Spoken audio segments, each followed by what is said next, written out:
3. Assalamualaikum warahmatullahi wabarakatuh.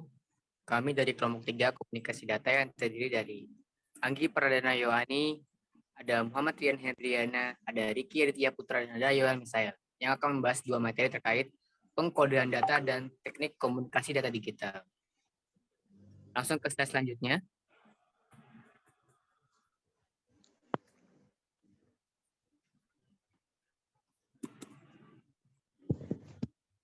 Yang pertama ada pengkodean data, teknik pengkodean data. Kenalan encoding. Pengkodean atau encoding merupakan karakter yang digunakan untuk mewakili vektor karakter. Pengkodean karakter adalah jenis pengkodean lain yang mengkodekan karakter sebagai byte. Data biner dalam komputer harus diferensiasikan ke dalam bentuk teks agar dapat dibaca oleh sistem. Hal ini dilakukan dengan mengubah setiap karakter yang mencakup huruf, angka, simbol, dan spasi menjadi kode biner. Ini ya, adapun teknik pengkodean yang biasa digunakan antara lain sebagai berikut. Yang pertama ada American Standard Code for Information Interchange, ada Sandy Baud Code, ada Sandy 4 atau 8, ada Binary Code Decimal, dan yang terakhir ada Extended Binary Code Decimal Interchange Codes. Di sini ada teknik encoding, merupakan proses menempatkan karakter tertentu seperti huruf, simbol, angka, dan tanda baca ke dalam format khusus untuk transmisi atau untuk efisiensi penyimpanan. Dalam transmisi, data terdapat 4 kombinasi transmisi yang didasarkan pada jenis data yang dikirimkan dan sinyal yang digunakannya itu. Seperti gambar di sampingnya ada, yang pertama ada data digital ke sinyal digital, ada data digital ke sinyal analog, ada data analog ke sinyal digital, dan terakhir ada data analog ke sinyal analog. Oke, boleh dilanjut. Yang sudah disebutkan tadi oleh Anggi, teknik digital itu memang ada 4. Yang pertama yaitu ada data digital sinyal digital.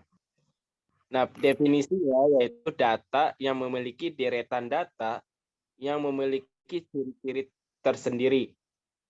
Salah satunya contoh data digital adalah teks. Permasalahannya adalah data tersebut tidak dapat langsung ditransmisikan dalam sistem komunikasi. Data tersebut harus terlebih dahulu diubah dalam bentuk biner. Dan berikutnya yaitu yang kedua, data analog ke sinyal digital.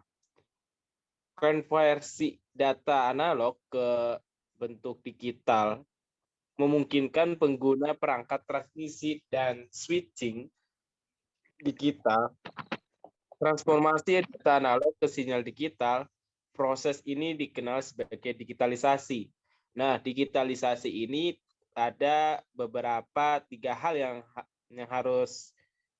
yang paling umum ya, yang paling umum dikenal masyarakat. Yang pertama yaitu data digital dapat ditransmisikan menggunakan NRCL. Yang kedua yaitu data digital dapat di-encode sebagai sinyal digital melalui memakai kode NRCL. Dengan demikian diperlukan step tambahan berikutnya. Jadi ada beberapa step by step-nya. Dan yang ketiga yaitu ada data digital dapat diubah menjadi sinyal analog menggunakan salah satu teknik modulasi. Dan berikutnya yang ketiga yaitu ada namanya data analog, sinyal analog. Sinyal analog untuk transmisi encoded, hal tersebut tidak memungkinkan untuk mentransmisi sinyal-sinyal basementnya, dan juga antena-antena yang diperlukan akan menjadi beberapa kilometer diameternya. Modulasi mendukung frekuensi division multiplexing-nya. Dan ada beberapa teknik modulasi yang dipakai untuk data analog. Yang pertama yaitu namanya amplitude modulation atau AM. Yang kedua yaitu ada frequency modulation atau FM. Dan yang ketiga yaitu ada phase modulation PM.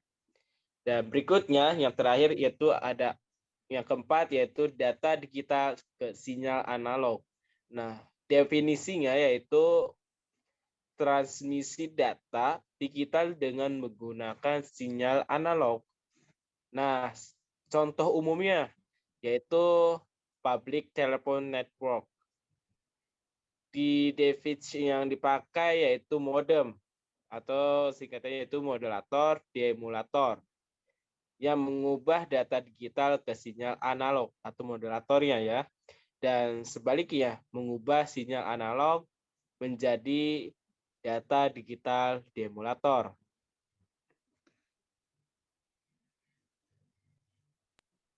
Yang selanjutnya adalah pembahasan teknik komunikasi data digital dalam pembentukan frame komunikasi data. Bingkai atau frame merupakan unit transmisi data digital di sebuah jaringan, komputer, dan telekomunikasi. Dalam sistem paket switched, frame adalah wadah sederhana untuk satu paket jaringan. Frame data pada bagian ini dikhususkan untuk fungsi-fungsi yang disediakan oleh protokol lapisan tautan data biasa, yaitu pada protokol layer 2. Transmisi sinkron biner atau bisinkron blok cek karakter BCC bertindak sebagai penguji dari karakter blok data dalam frame sinkron biner. End of transmission block atau ETB adalah batas akhir dari transmisi. End of header atau EOH batas akhir dari satu header pesan. Start of header SOH memberikan status informasi header yang berisi terminal, kendali, dan prioritas utama. Synchronization atau SCN menjadikan suatu karakter sinkronisasi pada pengiriman data. Frame HDLC merupakan protokol lapisan data link sinkron transparan kode berorientasi bit. Sinkronisasi proses menemukan dan mengidentifikasi awal dan berakhir data blok disebut sinkronisasi. Flow control menyediakan mekanisme bagi penerima untuk mengontrol kecepatan transmisi. Error control, deteksi, dan pemulihan biasanya ada dua proses yang berbeda serta mekanisme deteksi kesalahan. 2. Transmisi sinkronus dan asinkronus. Dalam telekomunikasi juga terdapat transmisi serial. Transmisi ini merupakan transmisi berurutan dari elemen sinyal dari suatu grup yang mewakili karakter atau entitas data lainnya. Transmisi serial digital adalah bit yang dikirim melalui suatu kabel, frekuensi, atau jalur optik secara berurutan. Sinkronus, fungsi sinkronisasi membantu penerima mengetahui pola awal dan akhir bingkai biasanya pola bit tertentu dicadangkan untuk memberi sinyal penerima tentang awal dan atau akhir blok. Data tidak harus disimpan dalam karakter untuk tujuan ini. Yang B, bit stuffing. Tujuan dari bit stuffing adalah untuk mencegah terjadinya pola flag di bidang PDU atau protokol data unit yang seharusnya tidak terjadi karena informasi protokol terdiri dari bidang tetap. Orang mungkin berpendapat bahwa bit stuffing tidak diperlukan di bidang informasi protokol. Asinkronus, dalam transmisi asinkron, sinkronisasi dicapai satu karakter pada satu waktu. Oleh karena itu, penerima harus mengetahui awal dan akhir setiap karakter untuk interpretasi yang benar dari aliran bit yang diterima. Karakter ditransmisikan sebagai string bit yang didefinisikan dalam salah satu dari beberapa set karakter. Dipertahankannya waktu atau sinkronisasi di setiap karakter. Selanjutnya oleh Mas Yoel. Oke, saya lanjutkan. Penerapan transmisi asinkronus dan sinkronus. Komunikasi sinkron. Komunikasi sinkron chat yaitu turunan dari komunikasi yang dikerjakan menurut tulisan dari visual secara langsung tanpa tanggal waktu atau bisa dikatakan real time. Contoh penerapannya live chat dan video.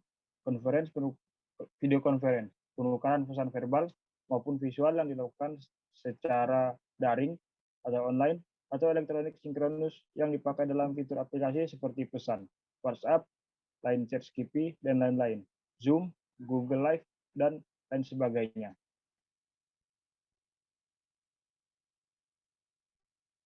Okay, next. Komunikasi asinkron. Komunikasi tak langsung atau asinkron merupakan bentuk komunikasi yang digunakan oleh perangkat komputer dan mekanismenya secara tunda atau mempunyai tenggat waktu pada saat penerapannya. Tentu penerapan pada komunikasi ini adalah electronic mail atau email, fax, forum, serta membaca dan menulis dokumen daring melalui World Wide Web. Oke, mungkin sekian dari kelompok kami.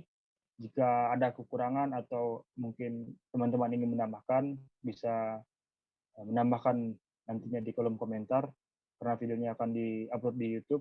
Terima kasih, sekian dan terima kasih.